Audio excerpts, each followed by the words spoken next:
Hi, everyone. Steve Adubato. I'm about to introduce you to a segment we did on our Lessons in Leadership program with a state senator by the name of Troy Singleton. He's from down in South Jersey. I've known Troy for over 20 years, worked with him before he got into the legislature. He's with the Carpenters Union, still is.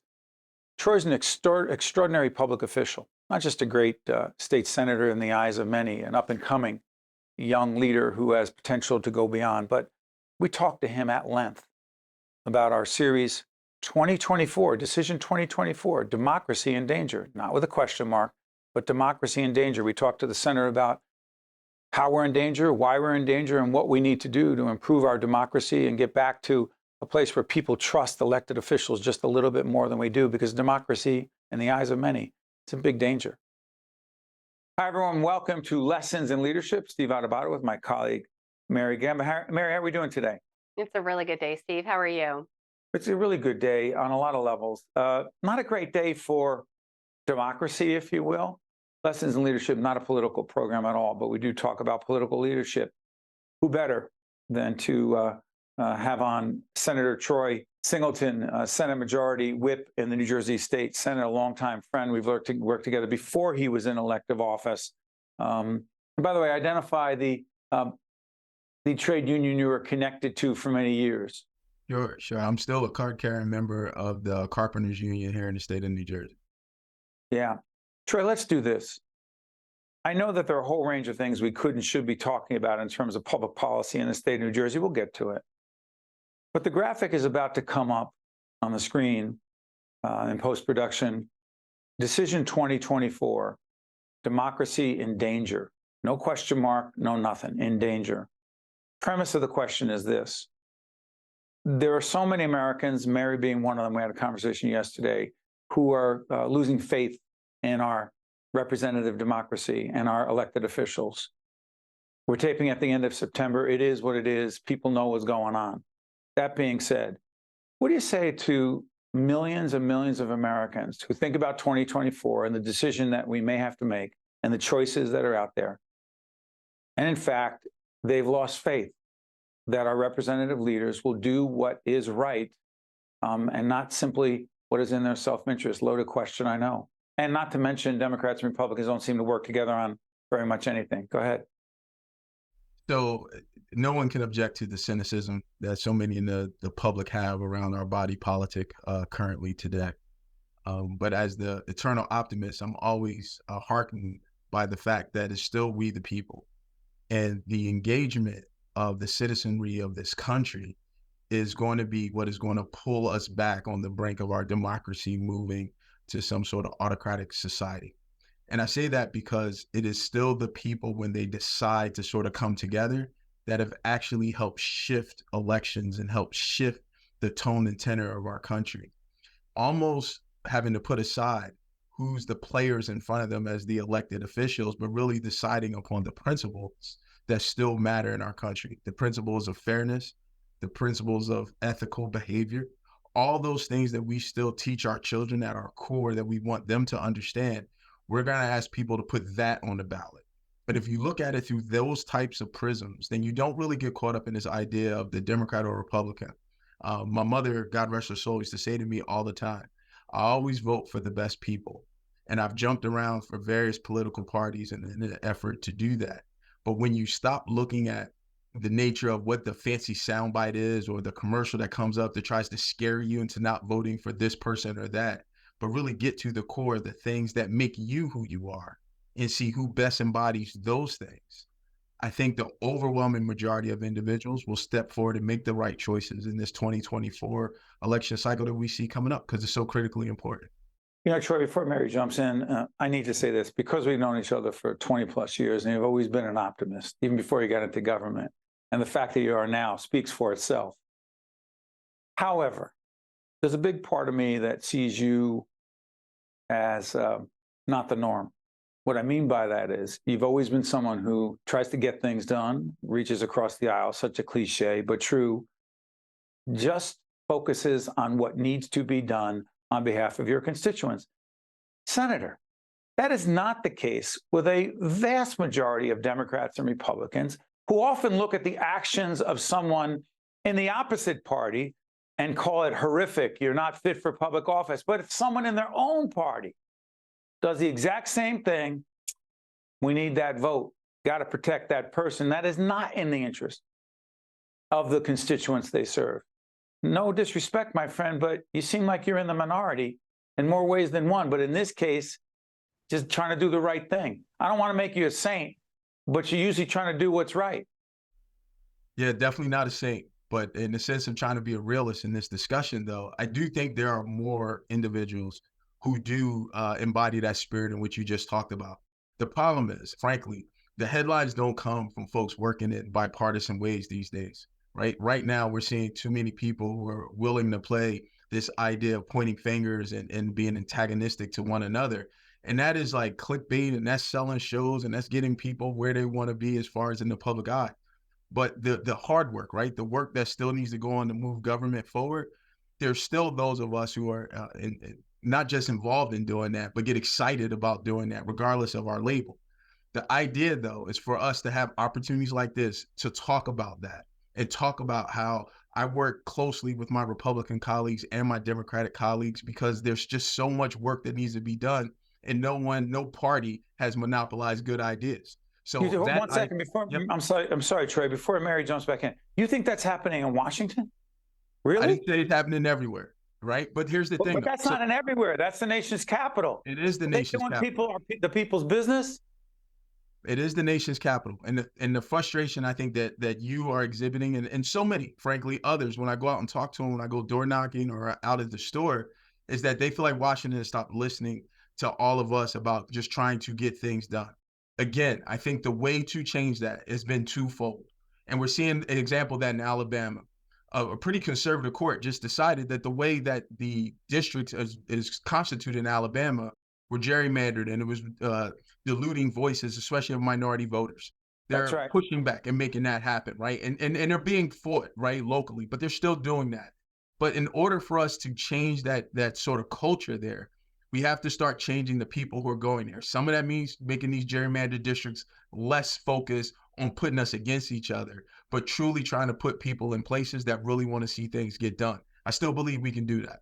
Real quick, as Mary Johnson, gerrymandering, for those who do not know, is simply carving up districts, congressional legislative districts, that are intended to get certain kinds of folks elected and deny other folks an opportunity to be elected. It is unconstitutional, wrong, but there's a tradition in our country of it. Please, Mary. Yeah, definitely. You talked a little bit about the fact that, yes, there is clickbait out there. There's a lot of finger pointing, a lot of political ads. But let's flip the switch. What about where it's not necessarily somebody trying to blame someone or make up something about someone? We're seeing so much in the news today about politicians or people really just making egregious mistakes, trying to cover things up. For lay people, for people who do just tune into the news, what hope can you give to us? And I do say me because Steve and I were just talking about it the other day. We want a better world. We want our children to look up to our politicians and these leaders as role models. What do we do when they're not role models? Well, I think our process of, especially our judicial process, will hold those individuals to account who are making the really egregious things that cross the line beyond just doing bad acts in government, but also illegality. So I think we still have to have faith and trust that that process will play itself out in one regard. But secondarily, I think we have to really focus on the fact that when we have elected officials who've lost the public trust, no matter their party, no matter their long-standing in anybody's eyes as who they are, we have to call it out. I think that's important. And we've seen some of that in this state and other states. And too often individuals, to Steve's point earlier, are reticent to say, hey, in my political party, we don't do that. Like, we've seen some of these issues here in New Jersey. I've not been shy of calling it out, and I will continue to call it out, because it's important for our public to have that trust in government, no matter the nomenclature behind our names, that we're working in their interests and not anyone else's. So that's where it begins, right? Letting the judicial process play itself out for those who cross the line, but also all of us who are in government standing up, because it's a stain on all of us when we're silent. And that almost makes people think we're being complicit in those acts. The issue of race relations in our country, particularly post a historic, significant decision by the United States Supreme Court on affirmative action as it relates to college admission. It's only a piece of a much larger equation. Share with us your view on race relations and the view of many that we're as polarized as we've ever been, and democracy potentially being in danger, please. Well, it starts fundamentally with the concept of the original sin of our country, which is slavery, and how we as a nation have not had a true reckoning around that topic. It's almost as if we're fearful to say that, yes, in this country, one sect of people enslaved another sect of people.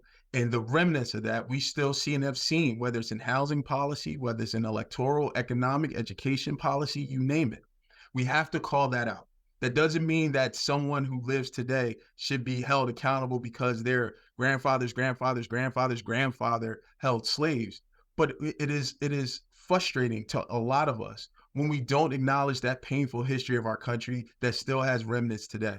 So we have to start who's not there. acknowledging that? Respectfully, who's not acknowledging it? Take the Proud Boys, take white supremacists off the page for a second. Ignore them. For the vast majority of non-African Americans, for those of us who are white, do you believe the vast majority of whites somehow deny or don't acknowledge the original sin of our country as slavery? I don't think the vast majority do, but too many do. And I think that's where my point is. It's not the vast majority. It's not the overwhelming majority. It's not probably even a simple majority.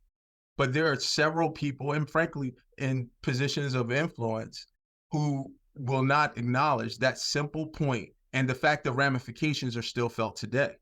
That's where we got to have that really uncomfortable conversation around that. And then talk even a step further. What is it that we're prepared to do to recognize that challenge and utilize the tools of our government and industry to try and rectify that wrong to a way that is equitable and fair to everyone? You talking about reparations? I'm talking about a broader conversation around how we look at public policy moving forward and its ramifications on communities that have been adversely affected over the course of time. One more. So I think additional. Troy, one more on this. Do you acknowledge and understand, even if you don't agree with or appreciate, the degree of quote unquote white resentment on the part of many who ask the question, what about my kids? What about my kids' opportunity? And then they will look at the affirmative action decision by the courts and ask the question, will that potentially hurt my child? And should the response be, or is the response, well, we've suffered for too long. Not that it's publicly stated, but now it's your turn.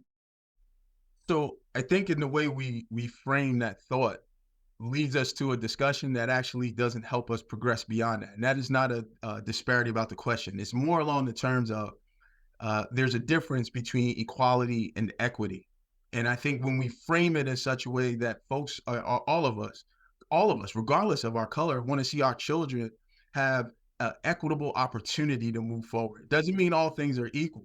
And I think if we start from that premise, we move in a different, if we start from that premise, we end up with a different sort of outcome, because equity for me is the same for a white family in my similar class, because I want to see the same things for children, whether they're white, black, Hispanic, Asian, across the board, you name it. But when we don't frame it the right way, we get in this thing that I'm almost being pitted as neighbors against neighbors. And that's where we lose sight of the bigger picture of trying to create a more equitable society. Boy, Mary, isn't it? It's hard to talk about hard stuff, but it's important to talk about hard stuff. State Senator Troy Singleton, it says title, Senate Majority Whip in the New Jersey State Senate, but he's a lot more than that. He's a leader who we're going to hear a lot from in the future, because we need to. Political leadership, potentially state, national leadership. We appreciate it. Thank you, Senator. Thank you. You got it. Stay with us. We'll be right back. State of Affairs with Steve Adubato is a production of the Caucus Educational Corporation, celebrating 30 years in public broadcasting.